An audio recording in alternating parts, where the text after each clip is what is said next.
Hello friend, जय हिंद, नमस्कार। आप सभी का फिर से हमारे इस यूट्यूब चैनल जी के डिस्कशन यूट्यूब प्लेटफॉर्म पर आप सभी का फिर से हमारा स्वागत है। तो आप लोग को पता है कि आधुनिक इतिहास का हमारा ये 1000 प्रश्नों का सीरीज चल रहा है, जिसको हम प्रत्येक दिन 50 क्वेश्चन आपके सामने लेकर के आते हैं। और ये सारा क्वेश्चन एग्जाम में पूछा हुआ क्वेश्चन है, तो सभी एग्जाम के लिए ये उपयोगी है आधुनिक इतिहास। ठीक है, तो आप लोग 15 से 20 मिनट समय ज़रूर निकाल कर के इसे देखिए, काफ़ी आपको फ़ायदा होने वाला है। और ये हमारा वीडियो अपलोड सुबह 6 बजे हो जाती है। चलिए, आज हमारा पार्ट 7वां है। ठीक है, तो पहला क्वेश्चन की बात करते हैं हम लोग। तेरा ब्रिटिश सरकार के किस अधिनियम ने सबसे पहली बार भारत में शिक्षा के लिए 1 लाख रुपया दिया था?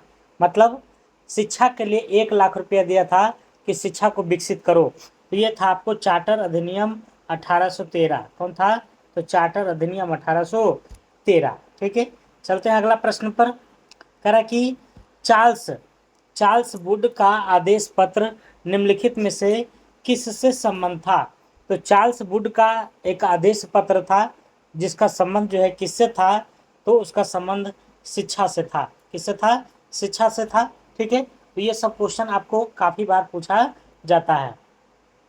अगला प्रश्न 302 नंबर। करा हंटर कमीशन की रिपोर्ट में विकास पर विशेष जोर दिया गया था। तो हंटर कमीशन की रिपोर्ट में जो विकास पर विशेष जोर दिया गया था, वह किस पर दिया गया था? तो ये दिया गया था आपको प्राथमिक शिक्षा पर। किस पर दिया गया था? तो प्राथमिक शिक्षा पर दिया गया था। अगला प्रश्न है 303 नंबर। प्रथम भारतीय शिक्षा आयोग की नियुक्ति किसने और किस वर्ष किया था? तो प्रथम भारतीय शिक्षा आयोग की जो नियुक्ति हुआ था, किसके द्वारा और किस वर्ष हुआ था? तो ये हुआ था आपको जाकर के लॉर्ड रिपन ने 1882 ईस्वी में। लॉर्ड रिपन के द्वारा 1882 ईस्वी में। ठीक है, चलिए 304 नंबर चलते हैं। 4 नंबर।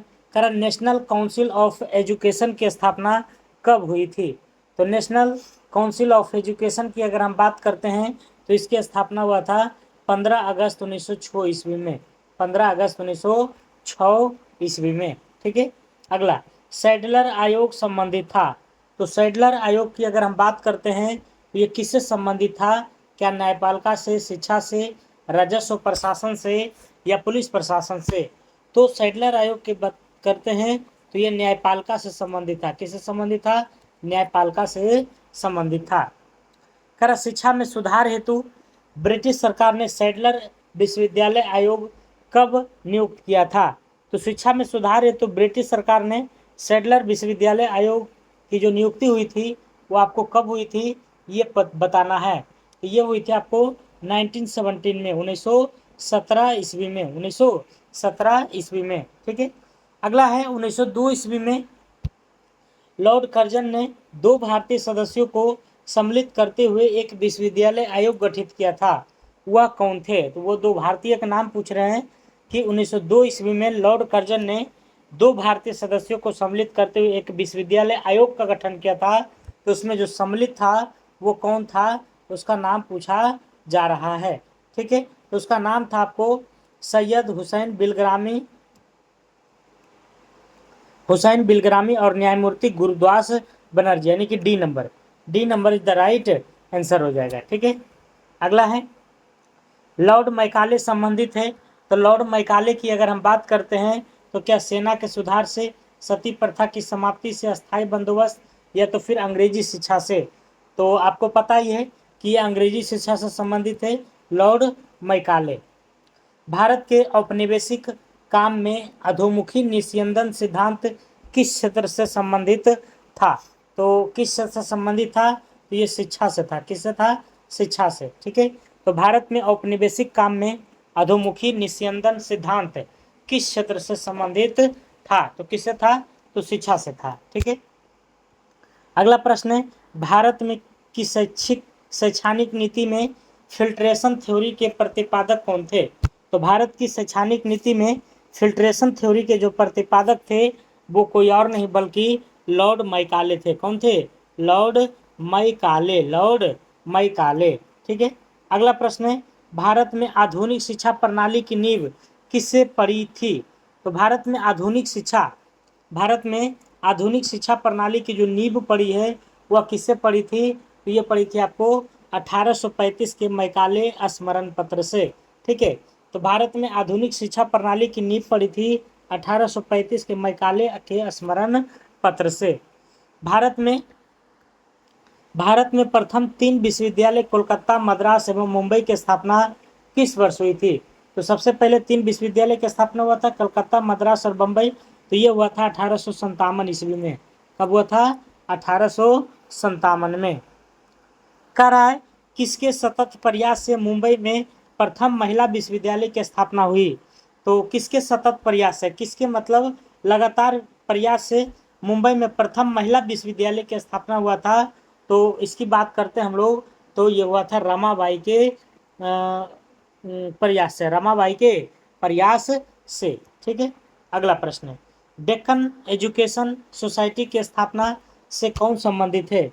तो डेक्कन एजुकेशन सोसाइटी की स्थापना से जो संबंधित है वो कौन है? तो बाल गंगाधर तिलक हैं, बाल गंगाधर तिलक हैं। अगला है, निम्न कॉलेजों में सर्वप्रथम किसकी स्थापना हुई थी? तो निम्न कॉलेजों में सर्वप्रथम स्थापना की अगर हम बात करते हैं तो सबसे पहले हिंदू कॉलेज कोलकाता की स्थापना हुआ था, हिंदू कॉलेज कोलकाता का। अगला प्रश्न है कि Mohammedan Anglo oriental college Aligarh की स्थापना कब हुई थी? तो Mohammedan Anglo oriental college Aligarh की स्थापना हुई थी कब? तो यह हुआ था आपको 1876 ईस्वी में, 1876 ईस्वी में। तो Mohammedan Anglo oriental college Aligarh की स्थापना कब हुई थी? 1876 में। अगला प्रश्न की बात करते हैं हम लोग, डेविड हेयर और अलेक्जेंडर डफ के साथ मिलकर किसने कोलकाता में हिंदू कॉलेज की स्थापना किया था? तो डेविड हेयर और अलेक्जेंडर डफ के साथ मिलकर किसने कोलकाता में हिंदू कॉलेज की स्थापना किया था? तो ये किया था आपको राजा राम मोहन राय के द्वारा, राजा राम मोहन राय। ठीक ना। 1817 ईस्वी में डेविड हेयर द्वारा प्रसिद्ध हिंदू कॉलेज की स्थापना कहाँ की गई थी? तो ये किया गया था, आपको पता है, कोलकाता में किया गया था। कहाँ किया गया था? तो कोलकाता में। अगला प्रश्न है, करा निम्न में से किसने भारतीय विश्वविद्यालय में धार्मिक शिक्षा के लिए प्रबल रूप से वकालत की थी? तो भारतीय विश्वविद्यालय में धार्मिक शिक्षा के लिए जो वकालत करने वाला है वो कौन थे? तो मदन मोहन मालवीय, मदन मोहन मालवीय थे, मदन मोहन मालवीय। अगला प्रश्न है, बनारस हिंदू विश्वविद्यालय का शिलान्यास किसने किया था? तो बनारस हिंदू विश्वविद्यालय का जो शिलान्यास है वो लॉर्ड हार्डिंग ने करवाया था। किसने करवाया था? लॉर्ड हार्डिंग ने करवाया था।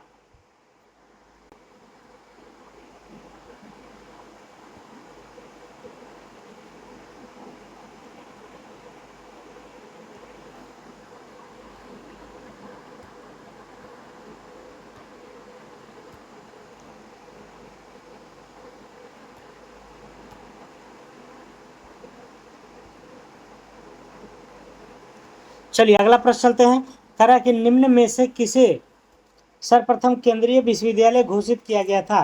तो सबसे पहले केंद्रीय विश्वविद्यालय की अगर हम बात करते हैं तो ये बनारस हिंदू विश्वविद्यालय वाराणसी को, ठीक है, बनारस हिंदू विश्वविद्यालय वाराणसी को सबसे पहले केंद्रीय विद्यालय के रूप में घोषित किया गया था। अगला प्रश्न है, भारत में प्रिंटिंग प्रेस किसने और कब शुरू किया था? तो प्रिंटिंग प्रेस की अगर हम बात करते हैं तो सबसे पहले शुरू करने वाला पुर्तगाली था और वो 1556 ईस्वी में था। पुर्तगाली ने 1556 में। भारत का पहला समाचार पत्र था तो जेम्स बंगाल गजट था, है ना, बंगाल गजट, जिसका प्रकाशन कब हुआ था? 1780 में, 1780 में। निम्न में से किसने सर्वप्रथम प्रेस सेंसरशिप लागू की थी? तो किसने सर्वप्रथम प्रेस सेंसरशिप लागू किया था? तो ये करने वाला है लॉर्ड वेलेजली, लॉर्ड वेलेजली। तो किसने सर्वप्रथम प्रेस सेंसरशिप लागू की थी? Lord Wellesley. 1878 का वर्नाक्यूलर प्रेस एक्ट किसने रद्द कर दिया था? तो 1878 का वर्नाक्यूलर प्रेस एक्ट किसने रद्द कर दिया था?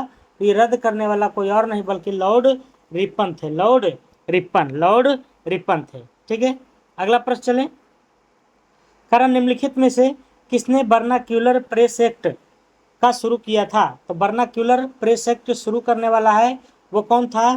तो लॉर्ड लिट्टन। लॉर्ड लिट्टन के द्वारा शुरू किया गया था, लॉर्ड रिपन के द्वारा खत्म कर दिया गया। ठीक है, तो लिट्टन और रिपन याद रखिएगा। अगला है, पत्रकार का कर्तव्य का निर्वहन करते हुए जेल जाने वाला प्रथम भारतीय कौन था? तो जितना भी क्वेश्चन है सब आपके एग्जाम बेसिस क्वेश्चन है। ठीक है, तो पत्रकार का कर्तव्य का निर्वहन करते हुए जेल जाने वाला प्रथम भारतीय कौन था? तो ये था आपको जाकर के बाल गंगाधर तिलक थे। बाल गंगाधर तिलक थे। ठीक है, अगला प्रश्न है, अमेरिका में फ्री हिंदुस्तान अखबार किसने शुरू किया था? तो अमेरिका की बात कर रहा है, तो अमेरिका में जो शुरू करने वाला फ्री हिंदुस्तान अखबार वो है तारकनाथ दास है। ठीक है, अगला है, कर कि फारसी साप्ताहिक मिरातुल अखबार को प्रकाशित कौन करते थे? तो मिरातुल अखबार को जो प्रकाशित करने वाले थे वो कौन थे? राजा राम मोहन राय थे। करा कि 1880 के दशक में इंडियन मिरर अखबार का प्रकाशन कहाँ से होता था? तो इंडियन मिरर अखबार का जो प्रकाशन है वो आपको कलकत्ता से होता था। कलकत्ता से, कहाँ से? कलकत्ता से। करा गदर पत्र का प्रथम अंक किस भाषा में प्रकाशित हुआ था? तो गदर पत्र का जो प्रथम अंक था वो उर्दू में हुआ था। कब से हुआ था? उर्दू में। अगला प्रश्न है, गदर पार्टी का पत्र गदर क्या था? तो गदर क्या था? तो एक साप्ताहिक पत्र था। क्या था? एक साप्ताहिक था। ठीक है, अगला प्रश्न है, अमृत बाजार पत्रिका की स्थापना किसके द्वारा किया गया था? तो ये थे शिशिर कुमार घोष के द्वारा। किसके द्वारा? शिशिर कुमार घोष के द्वारा। तरह बाल गंगाधर तिलक ने भारतीय स्वतंत्रता संग्राम की सेवा के उद्देश्य से कौन सा समाचार पत्र प्रारंभ किया था? तो तिलक ने जो है स्वतंत्रता संग्राम की सेवा के उद्देश्य से कौन सा जो है प्रारंभ किया था? तो ये था आपको केसरी, है ना? कौन था? तो केसरी था। निम्न में से कौन सी पत्रिकाएं क्रांतिकारी गतिविधियों से जुड़ी हुई नहीं है? तो ऐसा कौन सा पत्रिका है जो क्रांतिकारी गतिविधि से जुड़ी नहीं है? तो यह है यंग इंडिया। किसने सोम प्रकाश नामक समाचार पत्र को शुरू किया था? तो ये थे आपको ईश्वर चंद्र विद्यासागर। कारण निम्न में से कौन सा अखबार उदारवादियों की नीतियां का प्रचारक था? तो उदारवादी के नीति के प्रचारक जो था वो था लीडर। कौन था? लीडर। इंडियन ओपिनियन पत्रिका के प्रथम संपादक कौन थे? तो इंडियन ओपिनियन पत्रिका के जो संपादक थे वो कौन थे? मनसुख लाल नजर थे। करा महात्मा गांधी द्वारा दक्षिण अफ्रीका में प्रकाशित समाचार पत्र का नाम क्या था? तो महात्मा गांधी द्वारा दक्षिण अफ्रीका में जो प्रकाशित समाचार पत्र का नाम जो है वो क्या था? तो वो था आपको द इंडियन ओपिनियन। ठीक है, अगला प्रश्न है, किस भाषा में द इंडियन ओपिनियन नहीं छापा जाता था? तो नहीं छापा जाता था आपको किस भाषा में? तो ये था आपको उर्दू में, है ना? उर्दू में नहीं छापा जाता था, लेकिन इसका जो फर्स्ट था अभी ना बताएं, तो उसका जो फर्स्ट लाइन था क्या था? अभी बताए हैं, है ना? हाँ, गदर पत्र का प्रथम अंक किस भाषा में प्रकाशित हुआ? तो उर्दू में, है ना? तो यही बताए थे। चलिए 40 तक हो चुका था। द इंडियन ओपिनियन, अच्छा ये वो गदर था, ये इंडियन ओपिनियन है। ठीक है, तो इंडियन ओपिनियन नहीं छापा जाता था, ये उर्दू में। ठीक है, उर्दू में। अगला है, एक साप्ताहिक के रूप में यंग इंडिया का शुभारंभ किसने किया था? तो यंग इंडिया की अगर हम बात करते हैं तो ये जो होम रूल पार्टी द्वारा यंग इंडिया के बारे में मैंने अभी बताया था कि एक क्रांतिकारी पत्रिका नहीं थी। हिंदी का पहला समाचार पत्र उदत मार्तंड कब प्रकाशित हुआ था? तो हिंदी का पहला समाचार पत्र जो उदत मार्तंड है वो कलकत्ता से प्रकाशित हुआ था। कहाँ से हुआ था? कलकत्ता से। भारतीय द्वारा अंग्रेजी भाषा में प्रकाशित प्रथम समाचार पत्र कौन था? तो अंग्रेजी भाषा की अगर हम बात करते हैं तो हिंदू पेट्रियाट था। कौन था? हिंदू पेट्रियाट। ओके, नील आंदोलन का जमकर समर्थन करने वाले हिंदू पेट्रियाट के संपादक कौन थे? तो कौन थे? हरिश्चंद्र मुखर्जी थे, हरिश्चंद्र मुखर्जी। ठीक है, अगला प्रश्न है, अंग्रेजी साप्ताहिक वंदे मातरम के साथ किसने अपने को संबंध किया था? तो अंग्रेजी साप्ताहिक वंदे मातरम के साथ किसने अपने को संबंध किया था? तो ये थे आपको अरविंद घोष, अरविंद घोष थे। कौन थे? अरविंद घोष थे। अगला प्रश्न है, कह रहा है कि किस अखबार का प्रकाशन पटना से होता था? तो पटना से जो प्रकाशन होता था वो था इंडियन नेशन। कौन था? Indian nation. अगला, अंग्रेजी पत्र इंडिपेंडेंट जुड़ा हुआ था। तो इंडिपेंडेंट जो जुड़ा हुआ है वह किससे? तो मोतीलाल नेहरू से, मोतीलाल नेहरू से। कह रहा है कि अगला प्रश्न है, स्वदेश वाहिनी के संपादक कौन थे? तो 348 की अगर हम बात करते हैं तो के रामकृष्ण पिल्लई, के रामकृष्ण पिल्लई, के रामकृष्ण पिल्लई। तो स्वदेश वाहिनी के संपादक कौन थे? रामकृष्ण पिल्लई। ठीक है, अगला प्रश्न है, हरिजन के प्रारंभकर्ता कौन थे? तो हरिजन की बात करते हैं हम लोग, तो हरिजन के जो प्रारंभकर्ता थे वो कोई और नहीं बल्कि महात्मा गांधी जी थे। कौन थे? गांधी जी।